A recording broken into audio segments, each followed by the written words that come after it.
اعوذ باللہ من الشیطان الرجیم، بسم اللہ الرحمن الرحیم۔ السلام علیکم، میں ہوں ڈاکٹر منیر انور۔ آج میں آپ کو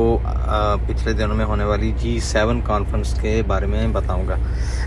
واٹ از G7؟ G7 کیا ہے؟ G7 دنیا کے 7 ایسے ممالک کی ایک تنظیم ہے جو دنیا میں سب سے زیادہ امیر ہیں، امیر ترین ممالک۔ یہ 7 ممالک ہیں: United States of America, Canada, France, Germany, Italy,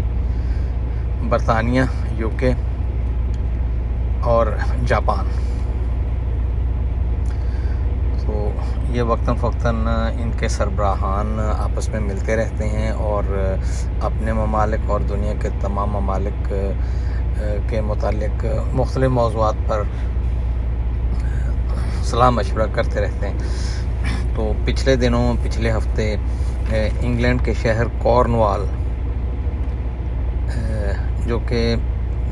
London UK میں واقع ہے، وہاں پر 7 ملکوں کی یہ سمٹ کانفرنس ہوئی، جس میں بڑے بڑے جو پوائنٹس ڈسکس کیے گئے ہیں وہ کلائمیٹ ایشو تھے، اور خاص طور پر چائنا کے بڑھتے ہوئے اکنامک ترقی یا اکنامک جو چائنا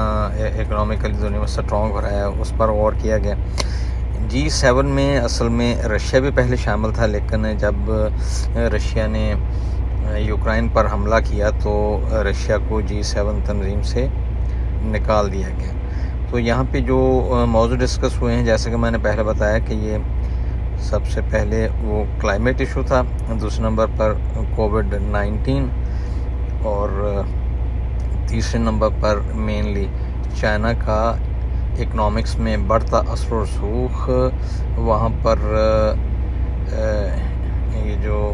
وہاں پر ان ہیومینٹی کے جو ہیومن رائٹس کے متعلق جو وہاں پر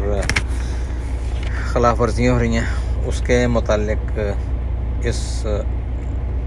کانفرنس میں تفصیلی بحث کی گئی۔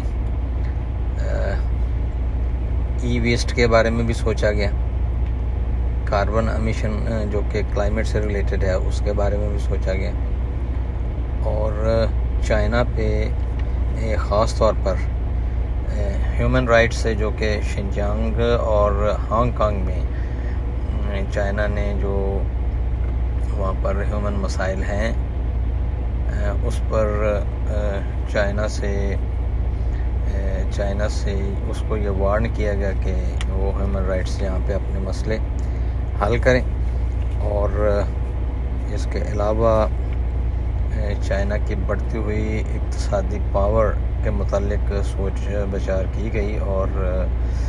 اس بات پر زور دیا گیا کہ دنیا کے جو ترقی پذیر ممالک ہے، وہاں پر کس طرح ان کو امداد دے کر چائنا کا اثر و رسوخ وہاں پہ کم کیا جائے گا۔ کلائمیٹ کے سلسلے میں کاربن امیشن کم سے کم کرنے کی ضرورت پر زور دیا گیا، اور آنے والے دنوں میں گیس اور پیٹرول پر چلنے والی کاروں کو مکمل طور پر الیکٹرک کاروں میں تبدیل کرنے پر زور دیا گیا، اور جو الیکٹرانک ویسٹ یعنی الیکٹرانکس کی چیزیں ضائع ہوتی ہیں اور ان کا مناسب طور پر ان کو ٹھکانے نہیں لگایا جا رہا ہے، تو اس کو ای ویسٹ کہتے ہیں۔ تو ای ویسٹ مینجمنٹ پر خاص طور پر اس کانفرنس میں اس پر غور و خوض کیا گیا۔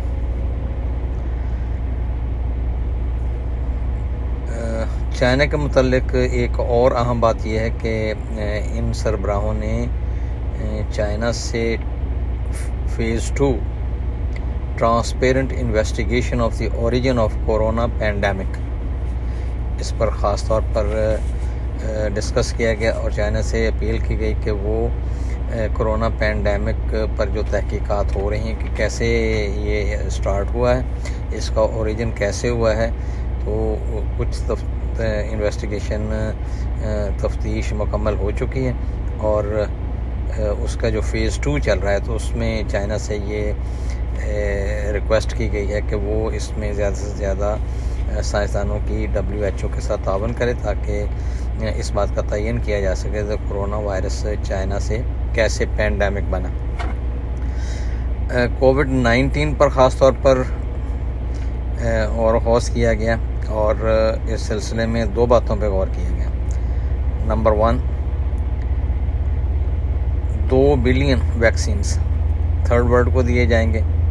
اور ان میں سے 100 ملین ویکسین ڈوزز کینیڈا دے گا۔ اس کے علاوہ کووڈ-19 پینڈیمک کے بعد جو اقتصادی صورتحال پیدا ہوئی ہے، تمام دنیا اقتصادی طور پر بہت پیچھے ہو گئی، خاص طور پر ترقی پذیر ممالک اور تھرڈ ورلڈ کنٹریز، تو ان کو زیادہ سے زیادہ ان کی امداد کرنے پر غور و خوض کیا گیا۔ تاہم اس سلسلے میں کوئی واضح پالیسی مرتب نہیں کی گئی کہ ان ملکوں کو کتنا فنڈ دیا جائے گا اور کس طریقے سے دیا جائے گا۔ اسی طرح کاربن ایمیشن، کلائمیٹ، اسی طریقے سے کلائمیٹ کے سلسلے میں بھی کوئی واضح پالیسی اختیار نہیں کی گئی کہ کب تک کاروں کو مکمل طور پر الیکٹرک کیا جائے گا اور کون کون سے ممالک اس میں اپنا حصہ ادا کریں گے۔ تاہم مجموعی طور پر اس میں how to build back better for the world, اس موضوع پر، اس ٹاپک پر زیادہ ڈسکس کیا گیا اور اس کو انہوں نے B3W یعنی BBW build back better for the world کہ دنیا کو پینڈیمک کے بعد کس طریقے سے واپس نارمل حالات کی طرف لایا جائے گا۔ اور اس کانفرنس میں خاص طور پر اس بات پر بھی ڈسکس کیا گیا کہ چین کس طریقے سے ترقی پذیر ممالک اور تھرڈ ورلڈ میں اپنے اثر و رسوخ بڑھا رہا ہے۔ ایک تو چین اقتصادی طور پر بہت زیادہ ترقی کر گیا، تمام ورلڈ ٹریڈ پر چھا گیا، اور اس کے علاوہ وہ تھرڈ ورلڈ میں ایسے منصوبوں پر عمل کر رہا ہے جہاں پہ وہ ان ممالک کو لالچ دیتا ہے، پھر بقول G7 سربراہان کے وہاں دوست دھاندلی کر کے ان ہیومن رویہ اختیار کرتا ہے۔ اور اس کے علاوہ ہیومن رائٹس کا ہانگ کانگ اور چین کے اسلامی صوبے شنجیانگ میں وہ میں نے آپ کو پہلے اس سلسلے میں عرض کر دیا۔ تو G7 کے متعلق میں نے یہ معلومات مختلف جرنلز، نیوز پیپرز، میڈیا سے حاصل کی ہیں، وہ میں نے آپ کے خدمت میں پیش کر دی ہیں۔ مجھے امید ہے کہ آپ اس ویڈیو کو شیئر کریں گے اور میرے چینل کو سبسکرائب کریں گے تاکہ یہ معلومات آپ کے دوستوں اور اہل خانہ تک پہنچیں۔ آخر میں بتاتا چلوں کہ چین نے اس کانفرنس کی سخت مذمت کی ہے اور کہا ہے کہ دنیا کے چند ممالک مل کر تمام دنیا کی قسمت کا فیصلہ نہیں کر سکتے اور ان G7 ممالک کو تمام دنیا کے معاملات میں اپنی ٹانگ نہیں اڑانی چاہیے۔ یہ چائنا کی طرف سے مغرب کو ایک بہت ہی واضح پیغام ہے۔ میری طرف سے اللہ حافظ۔